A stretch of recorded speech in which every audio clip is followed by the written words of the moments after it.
Indian democracy का सबसे crucial pillar क्या है? Free and fair elections. और फ्री एंड फेयर इलेक्शंस का गार्जियन कौन है? Election commission of India.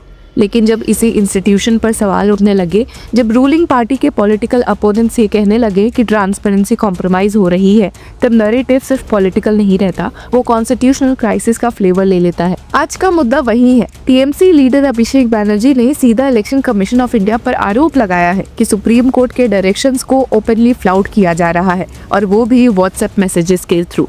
तो क्या है ये पूरा मुद्दा, और क्या सच में ईसीआई ने सुप्रीम कोर्ट में सीजे सूर्यकांत के ऑर्डर्स को वायलेट किया है? चलिए देखते हैं। Hello law lovers and justice seekers, welcome to law Chakra. हम आपके लिए लेकर आए हैं कुछ बहुत ही exclusive. Introducing law Chakra prime membership, जो आपको देगा exclusive access like never before. बनिए लॉ चक्रा की प्राइम मेंबर और अनलॉक कीजिए full potential of legal knowledge. अभी ज्वाइन कीजिए। अब सोचिए, जब देश का सबसे बड़ा electoral body allegedly formal files और ऑफिशियल चैनल्स को बाईपास करके व्हाट्सएप ग्रुप्स पर इंस्ट्रक्शन सर्कुलेट करे, तो क्वेश्चन सिर्फ प्रोसीजर का नहीं होता, क्वेश्चन होता है क्रेडिबिलिटी का। टीएमसी एमपी अभिषेक बैनर्जी ने अपने एक्स हैंडल पर स्क्रीनशॉट्स शेयर किए, और उनका पहला सवाल था, is the ECI of the view that directions of the honourable supreme court can be openly फ्लाउटेड?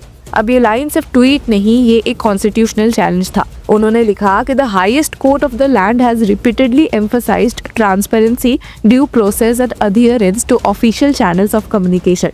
Yet we are witnessing instructions being circulated over WhatsApp rather than through formal, traceable and accountable mechanism. और यहाँ core allegation ये है कि जो directions officially documented होने चाहिए, जो traceable होने चाहिए, वो अलिजेडली एक प्राइवेट मैसेजिंग प्लेटफॉर्म पर इशू हो रहे हैं। डेमोक्रेसी में परसेप्शन भी रियलिटी जैसा पावरफुल होता है। अगर लोगों को लगने लगे कि इलेक्शन प्रोसेस इनफॉर्मल और ओपेक हो रहा है, तो ट्रस्ट का इरोजन शुरू हो जाता है। अब ये कंट्रोवर्सी वोटर लिस्ट रिवीजन से जुड़ी हुई है। एलिगेशन ये है कि एक स्पेशल रूल ऑब्जर्वर सी मुरुगन ने व्हाट्सएप ग्रुप में माइक्रो ऑब्जर्वर्स को बर्थ सर्टिफिकेट्स के एक्सेप्टेबिलिटी पर इंस्ट्रक्शंस दिए। अब सुप्रीम कोर्ट में सीजे सूर्यकांत ने पिछले हियरिंग में ही क्लैरिफाई किया था कि माइक्रो ऑब्जर्वर्स का रोल स्ट्रिक्टली असिस्टिव होगा।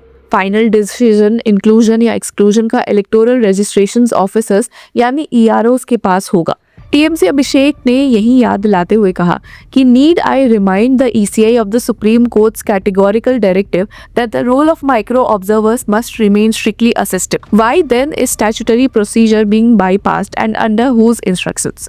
यानी एक लेयर्ड इशू यहाँ पर है कि पहला, क्या व्हाट्सएप इंस्ट्रक्शंस दिए गए? दूसरा, क्या उन इंस्ट्रक्शंस का इफेक्ट वोटर डायरेक्शंस पर पड़ा? और तीसरा कि क्या ये सुप्रीम कोर्ट के स्पिरिट और लेटर दोनों का वायलेशन है? अब तृणमूल कांग्रेस का कहना है कि birth certificates issued by local panchayat को रिजेक्ट करने का एलिज्ड डायरेक्शन दिया गया, जो पेटेंटली अनलॉफुल है। अगर कॉम्पिटेंट अथॉरिटी ने डॉक्यूमेंट इशू किया है तो उसे एक्सेप्ट करना ही होगा, ये सुप्रीम कोर्ट का स्टैंड है।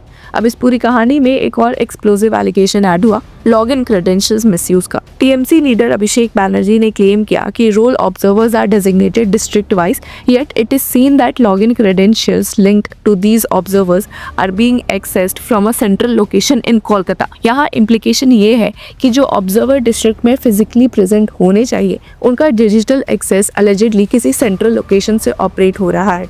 और अगर ये सच है तो फिर सवाल उठता है कि कौन ऑपरेट कर रहा है, किस अथॉरिटी से और किस डायरेक्शन में। उन्होंने और भी सीरियस चार्ज लगाया, कहा कि login data is being misused to generate queries and specifically target a certain community at the direction of ECI's political masters in Delhi. ये लाइन पॉलिटिकली लोडेड है। यहाँ डायरेक्ट इंसिनुएशन है कि कमीशन न्यूट्रल नहीं बल्कि पॉलिटिकल मास्टर्स इन दिल्ली के direction पर काम कर रही है। मतलब एलिगेशन ये है कि इलेक्टोरल रोल के थ्रू एक पर्टिकुलर कम्युनिटी को टारगेट किया जा रहा है, और अगर ये प्रूवन हो जाए तो ये सिर्फ प्रोसीजर लैप्स नहीं है बल्कि डेमोक्रेटिक सबवर्जन होगा। अब टीएमसी लीडर अभिषेक ने ये भी कहा कि अगर इंडिपेंडेंट एग्जामिनेशन हो तो the tower location and IP address of the login device differ from the actual location of the concerned role observer. ये टेक्निकल एंगल स्टोरी को और इंटेंस बना देता है। टावर लोकेशन, आईपी ट्रैकिंग, ये सब डिजिटल फॉरेंसिक्स के एलिमेंट्स है। अगर इन्वेस्टिगेशन होती है और मिसमैच प्रूव होता है तो चेन ऑफ कमांड एक्सपोज हो सकती है, लेकिन फिलहाल ये एलिगेशन है जो कोर्ट में टेस्ट भी हो सकते हैं। तृणमूल का एक और शार्प स्टेटमेंट था कि the election commission derives it's legitimacy from public trust, not political patronage. ये लाइन पॉलिटिकल मैसेजिंग से ज्यादा इंस्टीट्यूशनल वार्निंग जैसी लगती है। कमीशन का पावर कॉन्स्टिट्यूशन से आता है, लेकिन उसका मॉरल अथॉरिटी पब्लिक ट्रस्ट से आता है। अगर अपोजिशन ओपनली कह रहा है कि ईसीआई एक पॉलिटिकल बैक ऑफिस बन गया है तो नैरेटिव डैमेज हो सकता है, ये भी याद रखना होगा कि मैटर सुप्रीम कोर्ट के सामने ऑलरेडी पेंडिंग है। टीएमसी लीडर अभिषेक बैनर्जी ने क्लियर किया कि we shall pursue this matter before the highest court of law, मतलब नेक्स्ट बैटल राउंड कोर्ट होगा, वहाँ एविडेंस, अफिडेविट्स, डिजिटल लॉग्स सब जुडिशियल स्क्रूटनी के अंदर आएंगे। कोर्ट ये देखेगा कि क्या एक्चुअल वायलेशन हुआ, क्या व्हाट्सएप इंस्ट्रक्शंस ऑफिशियली सैंक्शन थे और क्या उनसे वोटर लिस्ट प्रोसेस इन्फ्लुएंस हुआ। पॉलिटिकल रिटोरिक अपनी जगह है, लेकिन लीगल टेस्ट अपनी जगह। अगर कमीशन प्रूव कर देता है कि व्हाट्सएप कम्युनिकेशन सिर्फ इनफॉर्मल कोऑर्डिनेशन था और फाइनल डिसीजन प्रॉपर चैनल से लिए गए, तो एलिगेशन कोलैप्स हो सकते हैं। लेकिन अगर ट्रेसेबल प्रूफ मिल जाता है कि स्टैट्यूटरी प्रोसीजर बाईपास हुआ, तो कॉन्सिक्वेंसेस सीरियस होंगे। अब इस कंट्रोवर्सी का टाइमिंग भी सिग्निफिकेंट है। इलेक्शन से पहले वोटर लिस्ट रिवीजन एक सेंसिटिव फेज होता है। हर एडिशन और डिलीशन पॉलिटिकल इम्पैक्ट क्रिएट करता है। इसीलिए सुप्रीम कोर्ट ने रिपीटेडली एम्फसाइज किया था ट्रांसपेरेंसी और ड्यू प्रोसेस। अगर कोई भी एक्शन ओपेक दिखा तो सस्पेशन नेचुरल है।